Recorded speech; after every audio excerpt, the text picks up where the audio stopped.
My name's Daragh, I'm from Cork. I have to get out of the way early because it comes up. And I realised I've moved to Dublin in the last 3 months, and I'll step back. I realised my love for Cork isn't actually anything to do with Cork, and it's actually a love for Beamish. Which you have in Dublin, and the pub around the corner from my house has Beamish, so I don't actually go to Cork anymore because Dublin now has Beamish, which is fantastic. Yup, the Beamish, yeah. And that's probably true for a lot of people from Cork, that it's not actually a Cork thing, it's a Beamish thing.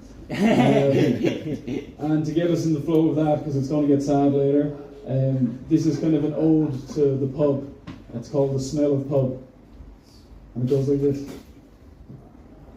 Worn in leather seating, tobacco-infused carpet aged 20 years or more, stale lager, whiskey hiccups, beer burps, ciders spilled and forgotten, stale bread of a social smoker, sticky hairy upper lip, something sweet and tangy on the air, creaky door opening onto busy sunlit street, hints of piss and cheese and onion, warped and weathered wooden counters, table rings from generations of sloppy placement, brass and steel, iron-scented coat hooks, fuzzy fragrance of new warm glasses, pungent punch of salt and vinegar, odour of battered kegs spilled on floor being rolled, mucky drunken curry chips, Jägermeister, overbearing cans of Red Bull, fresh gawk and sticky toilet, sweaty palms holding fistfuls of filthy coins, crumpled €20 note, the first pint, the last call, all the orders in between, whiff of football, rugby, sportsmen, bedding, fragrant gins and ginger ales, card machines, bacon fries, the way water tastes in a pint glass, giant yolks of ice and zingy limes and lemons packed into fruity cocktails,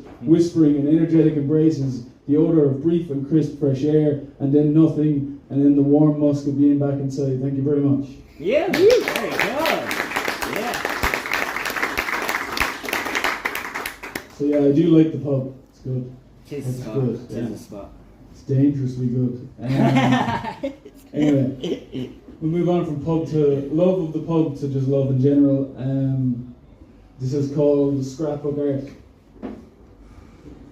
I've never ordered a Negroni, but I've tasted several. I've never been in love, but I've been around a few people who've made me feel less lonely. Let me tell you, I closed myself off from it. Scrapped my heart, used it for scrapbook art. Poured it into eggs and flour for pancake mix.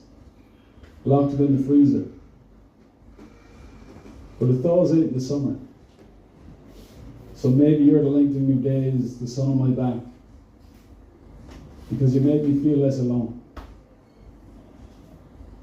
Frozen heart meets blinding light. Maybe love can grow from that. Thank you. Yeah.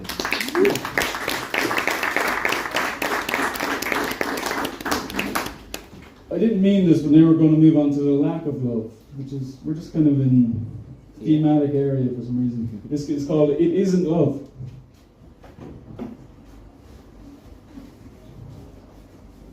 There is so much rage in this world.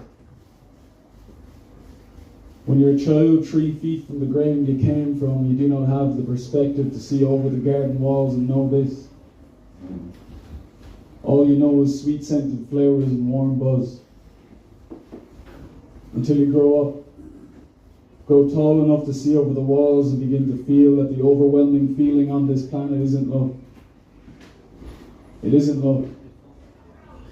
It is trust let down, it is war, it is another woman scorned, another man ignored, another child burned alive because wrong place, wrong time. It is violent thoughts and all the violence violent thoughts bring. It is division under supervision of elites. It is suffering falling on the masses like how rain can fall in sheets. It isn't love. It's not forgiveness. It is rootless corporate business. It is assault and it is murder. It is suicidal ideation on a planet-wide level, maybe further. Because in my summation, something's wrong. Survival of the richest, no longer fitness. Either way makes no fucking sense if everyone else is gone. So this world, it rages and it rages. And this anger is contagious. The old songs tell us love will save us. But now I think that love is gone. Thank you.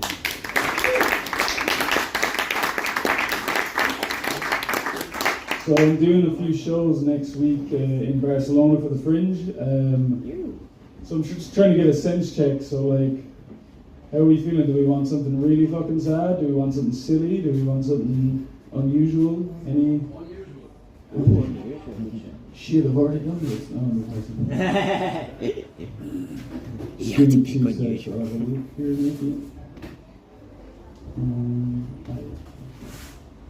Okay, so yeah, 2 years ago I got diagnosed with ADHD, which is not something I ever expected or thought I had. And what happened was I was doing brand work with this ADHD clinic, and they just wanted someone to make videos for them. So I was like, really appreciate the offer, but I don't have ADHD, so I'm probably not the best person to do this. But it was like, if you let me do the consultation, I'll just make a video about how that consultation goes, and that can just be a general thing for people who don't know. This is how a consultation looks, and they were like, grand. Went into the consultation, I was like, come here, to the therapist, I was like, come here, I don't have ADHD, I'm just here to do a job, and I just need to do the consultation. And she was like, yeah, no worries, that's fine. 40 minutes later, at the end of the consultation, she's like, look, I know you think you don't have this, but you should probably get a diagnosis. And then a month later, diagnosis took about 3 hours on Zoom, which for someone with ADHD is like, why are you doing that? And turns out I have it in a very aggressive way. So Oh shit. Oh. this is called my brain's secret love for spectrum. My brain is the opening to a TV show that goes on for ages. It's the fly that moves too fast for you to keep an eye on. Remember all the nights you perched on the edge of your bed, book in your hand, trying to swat my brain so you can go to sleep. The brain in my skull isn't one for waiting in queues or idling in Zoom meetings. It won't be lying on a beach just to be lying on a beach. But it will be content to turn on an old sitcom so it can fall asleep. My brain likes to keep itself moving, really just addicted to exercise, so often it is writing a story while checking social media, while penning an email, while texting a friend, while trying to remember that thing it forgot to have to do. My brain is a brain that doesn't fit inside a brain-sized hole. It lacks a sense of control but doesn't crave it. What's misbehaving to other brains is just my brain behaving. And I've lived with my brain my whole life. We grew up together. And I always knew it was strange, but never thought it was so strange as to be considered different or malfunctioning. But one day I found it secretly hanging out on the spectrum. Just a small piece of it. Pulled out from the back of wardrobe to be used in private moments, and I could tell it was ashamed, my brain. But I said, here man, it's okay if that's what you're into. No judgment here. And my brain dropped its shoulders and sighed. Must have been hard. I felt bad for my brain having to hide behind a mask all those years. I knew it. So the next day I went out and bought a roll of Spectrum for it. It wasn't very expensive.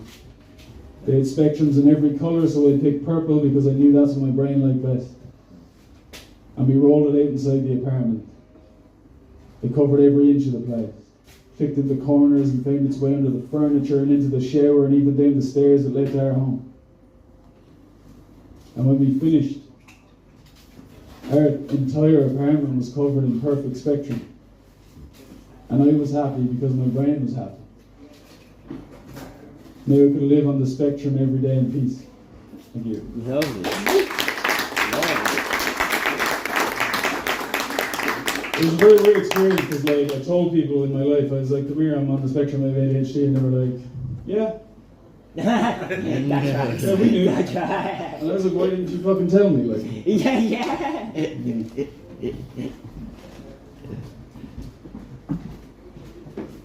Alright, I wouldn't be a millennial poet if I didn't do a poem about social media. This is called A Stranger. Sorry, itchy nose. I spend my spare time online picking through the bones of all the people I used to know. They float like ice cubes beneath my tongue, growing smaller, merging with the nameless liquid of name. The faces I used to drink coffee across from, now they occupy different spaces, now they don't know me, now they see my flaws, no longer love me in spite of them. Some of these faces no longer like me, opting out of an entire life at the press of a single button. Unsubscribe, unfollow, unlike, dislike. Don't like me, it's fine. You can join the line I've been standing in long before anyone else learned to unlove me. These ghosts split past like the end credits have been sped up. My DMs are a graveyard for all the relationships we abandoned. I'm scrolling through their lives like I'm looking for something. Trying to find the meaning I left behind, but I can never find it. I can't rewind the time and make sure that these connections stay connected. So many have fallen away. Relationships fallen into disuse, then disrepair, then nothing. People go from strangers to friends to lovers to people I used to know, becoming strangers by choice rather than by chance. And the decision to make someone a stranger is excommunication. You no longer have the right to know me. Banishment, the ultimate punishment doled out so passively, and it must have never been love if we can opt out without a hint of hesitation. But so much of this life is cutting ties, trimming down and pruning out the withered parts. I've been taught to understand this to be a good thing, that the life I lead will be healthier for this culling. Yet I can't help but feel the pull of hurt. Stings like nettle bites. But the people I still admire from my distance no longer see me as someone to hold on to. Thank you. Yeah.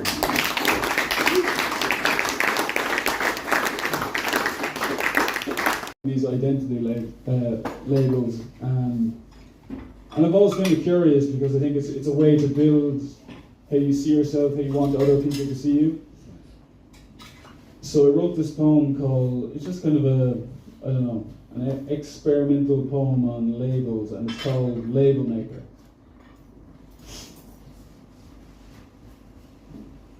Undiagnosed, ever-present sadness. The doctor says it isn't depression because I'm not suicidal, but that feels a little unfair. Undiagnosed sex addiction. Self-diagnosed for sure. Undiagnosed sociopathy. Difficult to tell because guilt is a reality. Sometimes I feel nothing, but a woman once told me she thinks the problem is that I actually feel too much. Undiagnosed autism. I stay in my mask, I can't hold eye contact, I hyperfixate, I obsess, I tune out everything else. I'm oversensitive to sound, I can't fit in. People have told me I'm on the spectrum, but it feels more like being human. Undiagnosed personality disorder. Since when is being strange a sickness? Undiagnosed narcissism.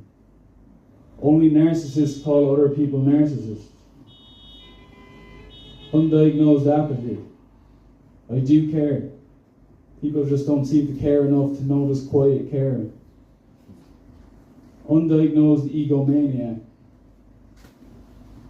Nobody taught me how to fill the hole, so I'm just doing the best I can. Unexplained absence. Sometimes I get overwhelmed and I don't understand why we have to be constantly available. Undiagnosed humanity. How come we never have to be diagnosed with positive traits? Unrealistic expectations. Is it too much to ask for everything? Unexplained sadness. Similar to the first one. But this one's a choice to hide it rather than a person denying its existence. Thank you. Yeah.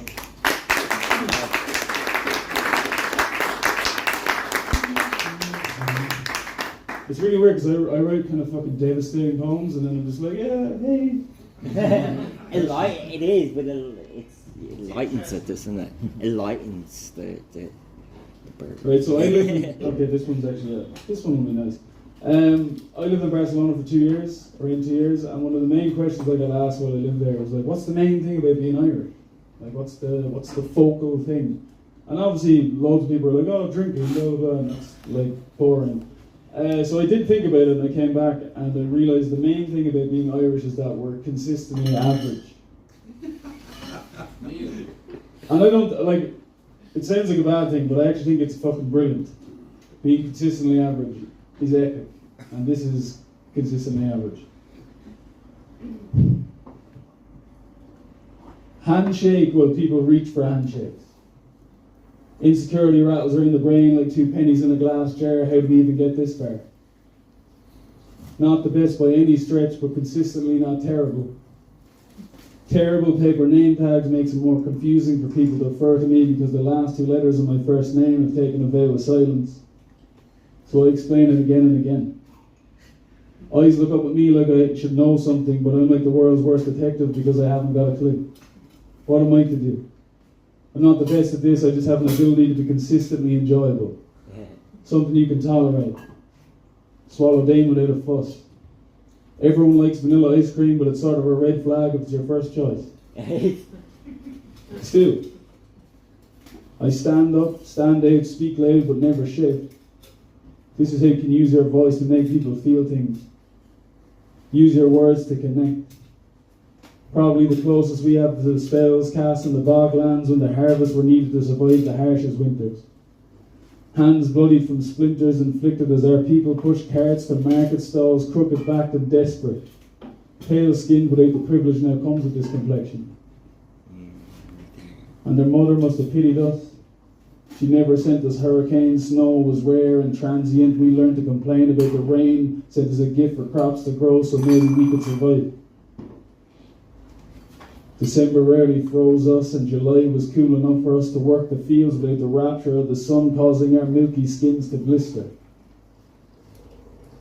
We never learned to only be satisfied with everything. Nothing less than perfect would only be worth it to men who never had want of anything. So now when I stand in rooms, bright eyes asking me for knowledge,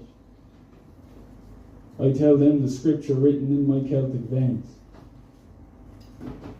We grew knowing that scraping by on little was good enough. Survival worth the damage. The land taught us reliability is virtuous. Perfection is short-lived, but there is consistency in average. There you go. Yeah.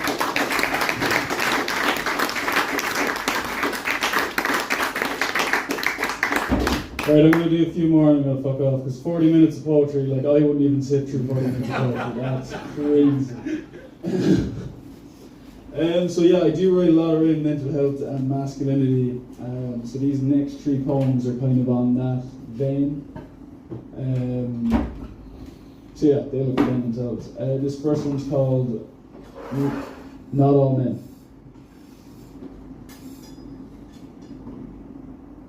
It's not all men, but it's enough to warrant a white-knuckle makeshift duster intertwined between fingers. Because the man walking behind has been walking behind the whole time and her only protection is keys. It's not all men, but it's enough to send the live location from a taxi. Because your sister, mother, friend can't relax. See, there's been too many stories of the same thing. A man thinks he's entitled to a body that's not his. A lack of consent brings about violent swings. It's not all men, but it's plenty. What use of sharing a post if the intention is empty? Jump to defend because it's not you or your friends, but if you're any man on the street, you're potentially a threat. You say it's not all men. But let me ask you this. When you get battered on the street, who's at the end of that fist? It's not all men. You're right, well done, we hear you. But it is always a man. Just makes you uncomfortable to hear it. Thank you.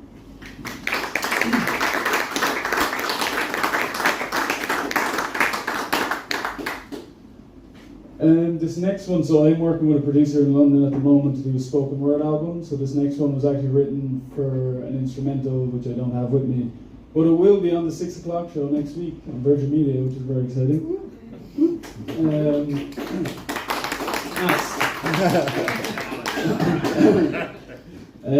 This is called Original Lie.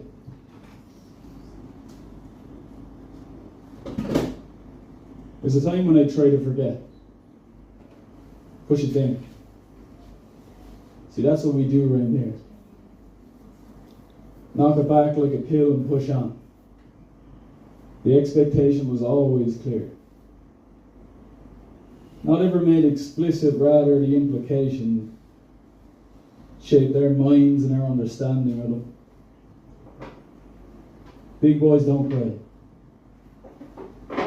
I think I heard that for the first time when I was 5, maybe younger. And so this concept of masculinity grew inside my tiny body like a hunger. We can only be a certain way. Anything outside the parameters of this expectation was deemed as gay, but really what was being said was, that behaviour isn't conducive with becoming men. So we had to hide these parts. Pretend that we didn't like poetry. Or that we didn't have feelings for a girl in the park. This is how it starts. And how it continues, not in any glaring way, but slowly, quietly, until we're understanding the maps laid out for us by touch alone. And then we grew up. Grew beards and our own expectations, so distant from our emotions that we couldn't feel them anymore. Out there, beyond the horizon of ourselves, pushed out by waves of what society expected us to be. And while it wasn't too late by the time we realised what damage had been done, we knew it would be a long road ahead, found ourselves with a huge problem that wasn't of our own creation. Rather, the generations who came before and saw men as this one dimension. So we had to bend to this shed. Or risk being cast out of every aspect of life that seemed important as a child. And it's funny now. I think it all started from being told not to cry. Don't cry. Big boys don't cry. Men don't cry. A future of pain seeded by the original life. Thank you very much.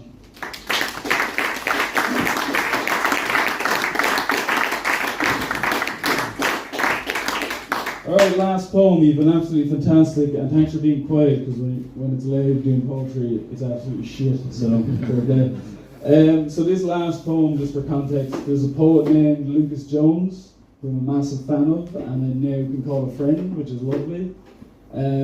He wrote a poem last year called Dangerous Men, and it absolutely just changed how I look at masculinity in general and what it is to be a man. So then I wrote a response poem to Lucas, which went like mega stupid fucking viral. Channing Tatum follows me now, that's a thing. That's really weird. So this is my response poem to Lucas. It's called If I Ever Have Boys.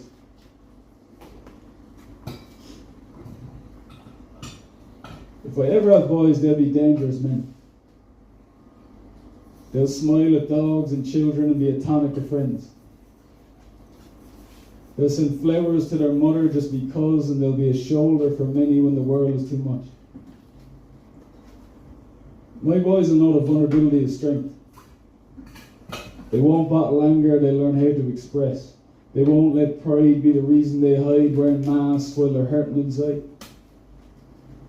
No, my boys will be dangerous men. They won't stay silent even when it's uncomfortable for them. They'll know that their actions are more effective than words, but they'll use their voices to amplify the unheard. They'll know that love isn't something to perform, and they'll see beauty in all of its forms. My boys won't grow learning to emotionally hide. They'll reshape masculinity into something they like, make it soft to the touch. They'll know that who they are is more than enough. They won't grow learning to carry the burden alone. They'll know an emotional man is a man fully grown. They won't settle everything with violence wings, and they live in truth even when that truth stings.